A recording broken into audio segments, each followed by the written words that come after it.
So a little bit off the cuff than my traditional educational videos where I'm giving content about things in the intersection of law enforcement and in those spaces, but really just in regards and in light of what is happening here in America within the last 2 months. My goodness, we just started February.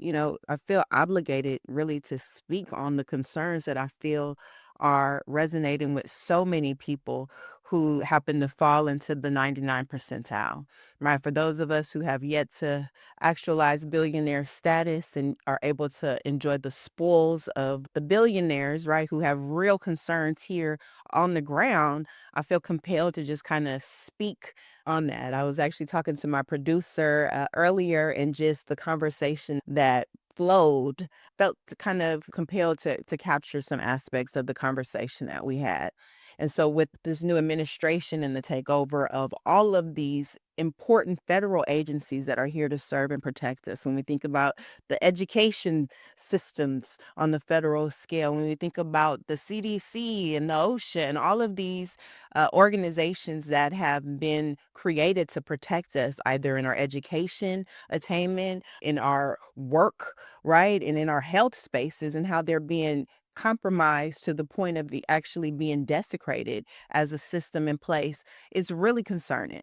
It's really concerning. And so I applaud the efforts of people who are protesting across the country. And I applaud even the people across the globe that are unifying behind the concerns that we all share here, right? It's really important to talk about that. And so, how do we make impact? Well, historically, you may want to kind of tap into someone's spirituality or morality, but when we see that that is not something that it appears that is in possession of those who are making these decisions, really it is upon us to pivot in those spaces and speak the language that they speak. And so, since dollars are gods and money is everything, how do we, as people who will be adversely, negatively, and forever impacted by these decisions, how do we unify? It's not about being divisive in what race you are or what community you come from or what language you speak or the type of education that you've attained, but really, how are we all impacted by that? And that's really what should unify us all.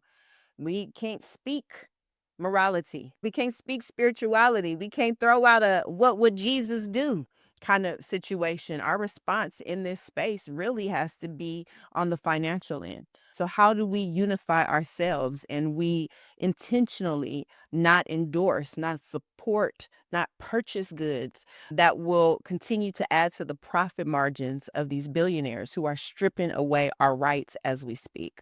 So the movement is upon us. How do we unify? Well, in my assessment, we take a page out of Martin Luther King's book. He was making movements and having marches before the internet, before everybody walked around with a cell phone in their pocket, before social media was anything that existed. So the reality is we can make a change. The examples have been provided. And so it is on us to now use those movements that have happened previously and implement those same practices in moving back to what we need, moving back to what is safe for us, and moving back to the efforts that will protect us and the organizations that are here to protect us. So just wanted to add that side note. This is actually a conversation me and my producer were having, but off the cuff and behind the scenes, just some things that are really on my heart, in my mind. And I hope that they are equally important to you, because if they're not, or even if they are, they will impact you. And with the swiftness of the changes that are happening, this is not a week away or a month away or a year away. This is today. This is actually yesterday. And so, my call to action for you is really to really think about how you can be intentional in standing your ground, in protesting against the changes that are happening on this grand scale. And how do you provide protection for yourself, for your lineage, for all of us collectively, right? That really needs to be the message moving forward. So, just giving you a little bit of that raw and uncut. But again, these are the conversations that I have behind the scenes, and I definitely wanted to bring that to you on the camera. So in that space, thank you for being witness to Want More with Dr. Moore, and really, really, really educate, empower, and enact the changes you want to see. Want more.